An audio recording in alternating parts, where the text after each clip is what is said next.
अरे रे, बहुत दर्द हो रहा है रेणुका। कुछ दिनों में तुम्हें इसकी आदत पड़ जाएगी। मेरा यकीन मानो, ये दर्द एक मीठा एहसास देगा। शुभ मुहूर्त का समय निकल जाए उससे पहले हम शादी कर लेते हैं। पागल हो चुके हो तुम, मेरे पास मत आना। ये क्या रेणुका, अभी तो बोली कि नहीं भागूंगी, अब छूने भी नहीं दे रही। हाँ बोला, तुमसे घिन आ रही है।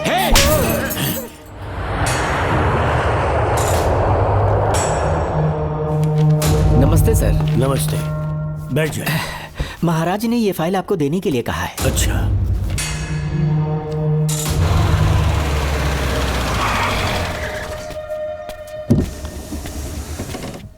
नमस्ते साहब। बैठ जाओ पीछे।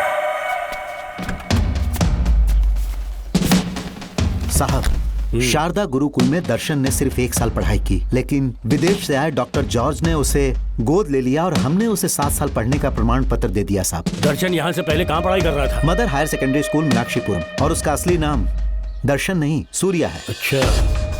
हमारे गुरुकुल वाले जिसे भी गोद लेने के लिए देते हैं कभी उसका असली नाम नहीं बताते हैं, क्योंकि हम नहीं चाहते कि उसके अतीत के बारे में कुछ पता चले। आपने उसकी सारी डिटेल्स मांगी थी ना, वो इस फाइल में है साहब, ये लीजिए। सर, जिस स्टूडेंट सूर्या के बारे में आप पूछ रहे हैं उसने 7वीं तक यहीं पे पढ़ाई की हुई है। Very brilliant student. टीचर्स भी उसका IQ लेवल देखकर हैरान हो जाते थे, लेकिन पता नहीं क्या हुआ, अचानक स्कूल आना ही बंद कर दिया उसने। प्रिंसिपल होने के कारण मैं उसके पापा से मिलने गया और स्कूल ना भेजने की वजह पूछी। उसने कहा किसी और स्कूल में एडमिशन दिलवाना चाहता हूँ, TC दे देना उसकी। मुझे देना ही पड़ा क्योंकि उसके पापा पुलिस ऑफिसर थे। क्या कहा? Police officer? और क्या, आज वो कमिश्नर बन चुके हैं। काली नाम है। यह है कमिश्नर काली की फाइल। इस फाइल में उसकी जन्म कुंडली है। सर, अभी प्रमोशन होने वाला है, ये बात बाहर न जाने पाए। हम लोग उसूल के पक्के होते हैं, इसीलिए तो बिना पूछे आपको फाइल दी। डॉक्टर चरण, ये है कमिश्नर की ऑफिशियल फाइल्स। 5 साल के लिए उसने मेडिकल लीव ली, जिसके सर्टिफिकेट्स आपने बनाए थे।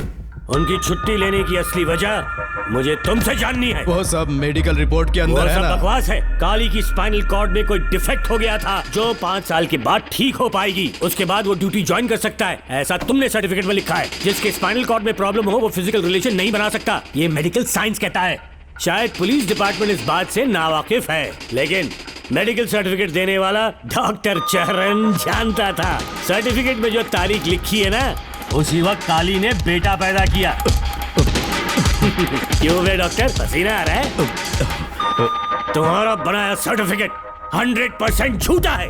दर्शन कमिश्नर काली का बेटा है। DNA टेस्ट की रिपोर्ट भी यही कहती है। कमिश्नर काली के परमिशन के बिना मैं कुछ नहीं बता सकता। तेरी हड्डी तोड़ देगी बोल, नहीं तो यही ठोक दूंगी, तेरा पोस्टमार्टम करवा दूंगी। चल अपना मुंह खोल, बोल। बताता हूँ, मुझे कुछ मत करना। मुझे उठाओ।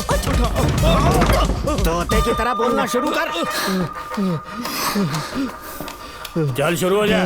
बताता हूँ, अपने हॉस्पिटल में मेंटल डिसऑर्डर में रहने वाले एक पेशेंट को नींद में सुलाने के लिए मेलेटोनिन मेडिसिन जब मैं दे रहा था तो डोज हेवी हो गई और वो पेशेंट मर गया। पोस्टमार्टम रिपोर्ट में डोज हेवी दी गई है, ये प्रूव होने के कारण पुलिस ने मेरे ऊपर FIR फाइल कर दी। तब मैंने अपने एक दोस्त के जरिए असिस्टेंट कमिश्नर काली सर से मुलाकात की। मैं उनके पैरों में गिरकर मुझे बचा लो बोलकर गिड़गिड़ाया और बहुत सारा पैसा भी दिया। तब कहीं जाके उन्होंने ही मुझे बचाया। बाद में उन्होंने लॉन्ग लीव पे जाने के लिए मुझसे एक झूठा मेडिकल सर्टिफिकेट मांगा, मैंने बना के दे दिया। इस वक्त तुम्हारे हाथों में वही मेडिकल सर्टिफिकेट है। उसके बाद कमिश्नर काली एक दिन मुझसे मिलने के लिए मेरे घर पर आया। कई दिनों से सो नहीं पा रहा हूँ। ऐसा लगता है कोई मेरे अंदर आकर मेरे हाथ पैर खींच रहा है। यहाँ इस तरफ लगता है कोई मुझे कुछ कहने की कोशिश कर रहा है और यहाँ कोई मुझे थप्पड़ मार रहा है। मैंने सारे टेस्ट निकाल कर देख लिए, उन्हें किसी भी प्रकार की शारीरिक समस्या नहीं थी, लेकिन मानसिक रोग की समस्या थी। हिप्नोटिज्म करके मैंने उनसे पूछा कि सही कर दूं। मुझे कोई मानसिक रोग नहीं है ऐसा बोल के गुस्से में उठकर चले गए। बट एज ए डॉक्टर मैं समझ गया था कि वो एक साइकोपैथ है और इस बीमारी को एंटी सोशल पर्सनालिटी डिसऑर्डर कहते हैं। इसे सही मायने में समझाऊं तो वो एक तरह का साइको किलर है। अगर मैं उसे सपोर्ट नहीं करता तो वो मुझे मार देता। फिर उसके बाद एक दिन काली तबीयत ठीक नहीं है बोल के डिप्रेशन में आया।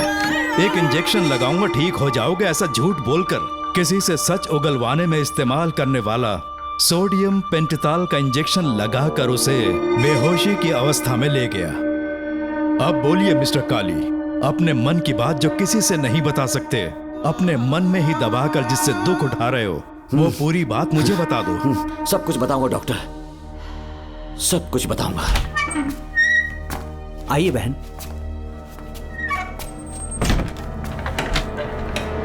नमस्ते सर। ऐसे मुंह उठाकर अंदर चली आई रेणुका। ये कॉलेज है कोई मच्छी मार्केट नहीं, तमीज नाम की चीज नहीं है क्या? चुप हो जा। तुम्हारे खिलाफ कंप्लेंट हुई है ये याद रखना। यहाँ पुलिस सवाल जवाब करेगी। सॉरी सर, बीच में नहीं बोलूंगा। मेरी बात सुन, यहाँ किसी से डरने की जरूरत नहीं है। जो कुछ हुआ है उसे बेहिचक मुझे बताओ। सर, मैं एमए फाइनल ईयर की स्टूडेंट हूँ सर। पढ़ाई में अच्छी हूँ। मेरिट में आने से अभी तक मुझे स्कॉलरशिप मिलती रही है। दिन रात मेहनत की, एग्जाम देने ही वाली थी। ये प्रिंसिपल के साथ सोने के लिए मुझे लेक्चरर ने कहा। बकवास कर रही है ये लड़की। अगर मैंने ऐसा कहा हो तो मेरे मुंह पर 100 चप्पल मार सकती हूँ। सच में नहीं कहा? माँ कसम नहीं कहा। इस लेक्चरर को बोल के लड़की को अपने साथ सुलाने के लिए दबाव डालोगे? बिल्कुल नहीं सर। नहीं सर। तू ऐसे सच Please, नहीं sir. बोलेगा। सर कहा था सर। तुम अपनी चप्पल निकालो। मैंने कहा चप्पल निकाल और इसके मुंह पर चप्पल मार। इसी ने कहा था ना कि चप्पल मारो तो मार। मारना। तुम खुद को लेक्चरर कहती हो हैं? लोग अपने बच्चों को पढ़ने के लिए भेजते हैं तो क्या सबकी सब लड़कियों के साथ सोएगा? कांस्टेबल, दोनों को घसीटते हुए थाने ले चलो। चलो चलो।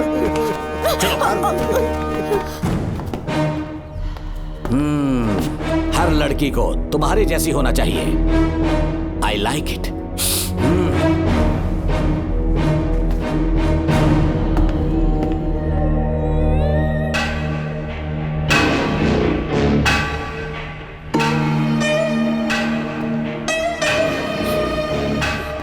रेणुका, रेणुका। ये क्या? आपको तो मैंने अच्छा आदमी समझा था, आप भी वैसे ही निकले। मुझसे नेक इंसान मिलेगा कहीं? तुमने मुझे विलन समझ लिया क्या? मुझ में कोई खोट नहीं है। रेणुका, थोड़ा स्माइल करो। आज हमारी शादी है, फिर सुहाग रात। मेरी पढ़ने की उम्र है।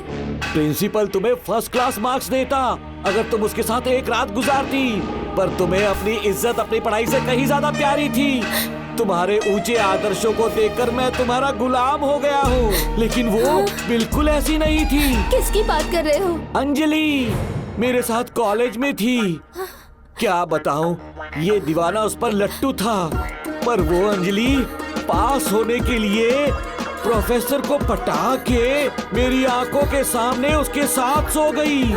उसे बदचलन कहना गलत होगा क्या? आप सही है। हाँ, और इसीलिए मैंने उसके पैरों को जंजीरों से बांध दिया, लैब में ले जाके उल्टा लटका दिया। उधर देखना जरा रेणुका, ये है मेरा भोला भाला बाप। माँ से प्यार हुआ तो उसने उससे शादी कर ली। शादी के 10 महीने बाद ये बदनसीब पैदा हुआ, मुझे छोड़ दिया, मेरे बाप को छोड़ दिया और किसी और पर उसका दिल आ गया। उल्टा हमें छोड़कर उसके साथ भाग गई। मेरे बाप ने मुझे एक सीख दी, कहा बेटा काली, औरत धोखे का दूसरा नाम है। पर रेणुका ऐसी नहीं है, लाखों में एक लड़की है। मैं तो धन्य हो गया जो तुम मुझे मिली। हमारी शादी के बाद हमेशा तुम मेरे साथ रहोगी। मेरी माँ की तरह मुझे और बच्चों को छोड़कर नहीं जा पाओगी, इसीलिए तुम्हें जंजीरों से जकड़ कर रखा है। आपको छोड़ के नहीं जाऊंगी। इस चेन को खोल दो, बहुत दर्द हो रहा है। अरे रे, बहुत दर्द हो रहा है रेणुका। कुछ दिनों में तुम्हें इसकी आदत पड़ जाएगी। मेरा यकीन मानो, ये दर्द एक मीठा एहसास देगा। शुभ मुहूर्त का समय निकल जाए उससे पहले हम शादी कर लेते हैं। छी, पागल हो चुके हो तुम, मेरे पास मत आना। ये क्या रेणुका, अभी तो बोली कि नहीं भागूंगी, अब छूने भी नहीं दे रही। हाँ बोला, तुमसे घिन आ रही है। हे!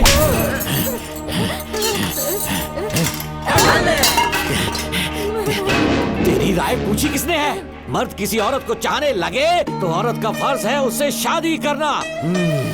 आजा।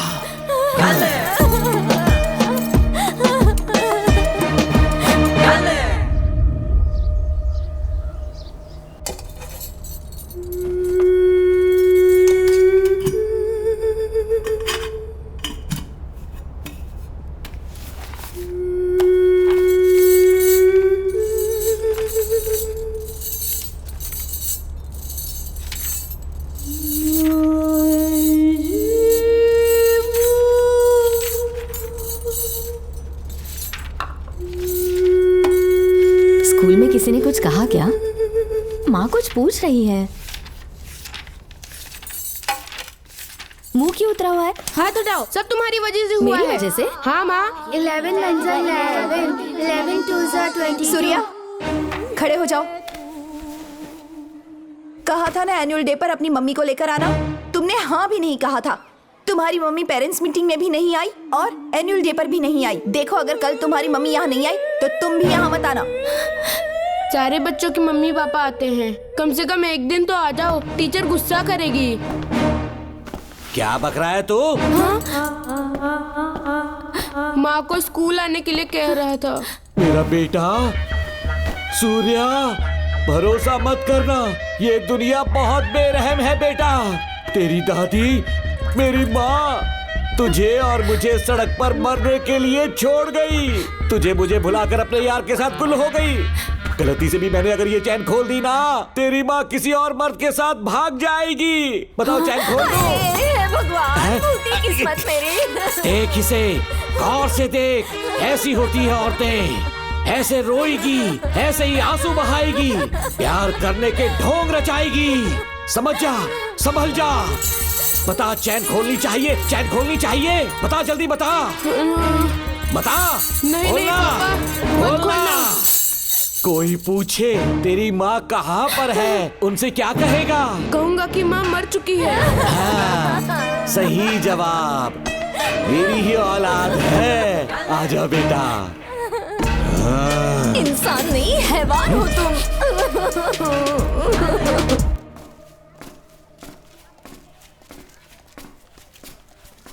यही वो लड़का है मैडम। मैंने इसे कहा था कि माँ या पापा को एनुअल डे पर लेकर आना, लेकिन देखिए हमेशा बहाने बनाता रहता है। कोई नहीं आता इसके घर से। अब आप ही इसे कुछ समझा सकती हैं। बेटा, क्या तुम्हारी माँ मर चुकी है? क्या हुआ बेटा, ऐसे चुपचाप क्यों खड़े हो तुम? अपनी क्लास में जाओ। तुम एक बार इसके घर जाकर खुद पता करो कि आखिर सच क्या है।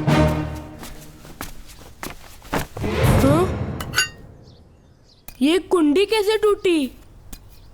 माँ सच में किसी के साथ भाग गई? अरे वो इंसान नहीं, हैवान है। मैडम, वो आया तो तुम्हें भी मार डालेगा। मेरी फिक्र बिल्कुल भी मत करो। इसी वक्त यहाँ से चली जाओ तुम। इतने सालों से तुम्हें इस नर्क में कैद करके रखा गया था। मुझे कोई परवाह नहीं है, मैं तुम्हें आजाद करके रहूंगी।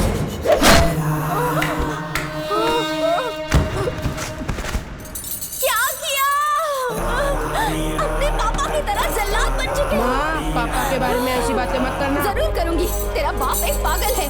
सिर्फ पागल ही नहीं, साइको साइको साइको। और तुम्हें भी बना दिया।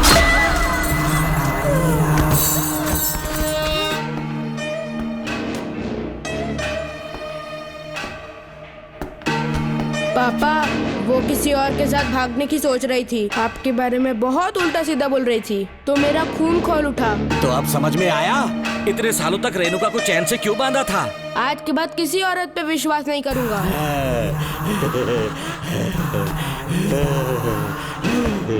मेरी असली औलाद है तू।